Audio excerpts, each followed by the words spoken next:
Hey, Patrick here with the seventh episode of the Main Street Money Show podcast, and we are working through the Wealth Steps order of operations. We finished out step one, mindset, mastery, and all the little subtopics that go with that. Moving into step two here, and so this is where we're starting to talk technicals, specifics, actionable steps, that kind of stuff, in regards to your cash flow. So what's cash flow? It's income coming into your household. And so there's all these different areas that affect your cash flow. It's your expenses, your budgeting. That's based off of what kind of lifestyle you want to live. But ultimately, more cash flow, less stress, less headaches whenever it comes to the month-to-month purchases. So it doesn't matter if you're getting ready to retire.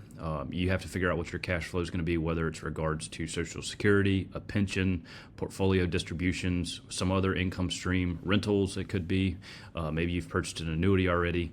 Cash flow is going to make your life easier, especially whenever you've kept your lifestyle so far below how much is coming in that you have excess on a month-to-month basis.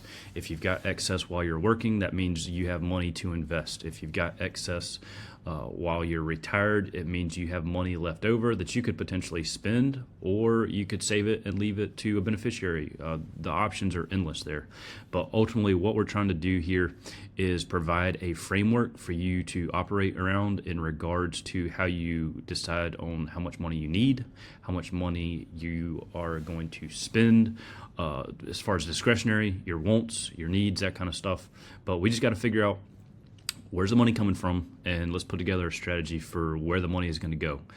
You got to be intentional. You got to be organized, and that's part of the Excel file that you've got. If you've purchased the masterclass there, then that's something that you can just input, change, you can customize it. There's so many different things that you can use to help your cash flow in your month-to-month stay organized, and the goal there is to make sure you're accomplishing your objectives. So current cash flow, future cash flow, you know what's coming in, what's going out, using your cash flow to protect your assets, to grow your assets. It depends on what your goals are. And so now we're starting to figure out everything is built on that first step in the Wealth Steps order of operations.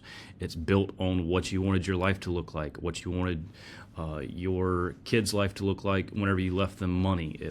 There's so many different conversation pieces that once we build this foundation, and you're like, you know what, these podcast episodes, they're kind of redundant. Well, you're building a foundation that you're working through the process over and over and over again.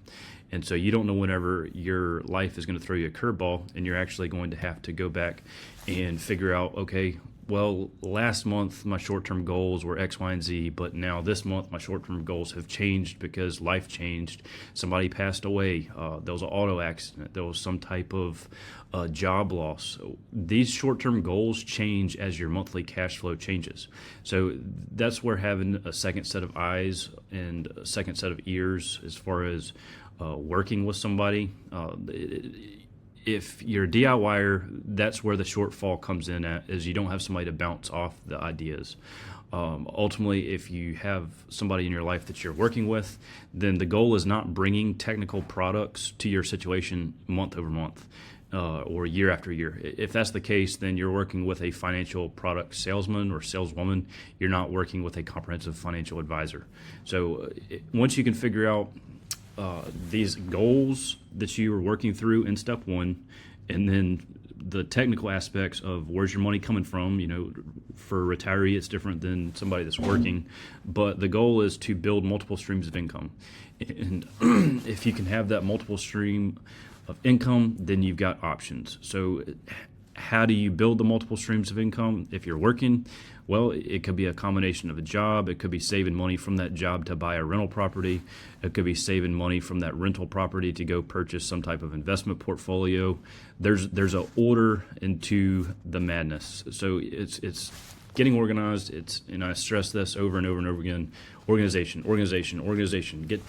Get some type of software, some type of Excel file. Either build your own if you don't have one, but if you've got access to the one that you've got in the masterclass, you can track your net worth, your budget, profit and loss statement. I mean, there's so many different things that you can use in that one Excel file.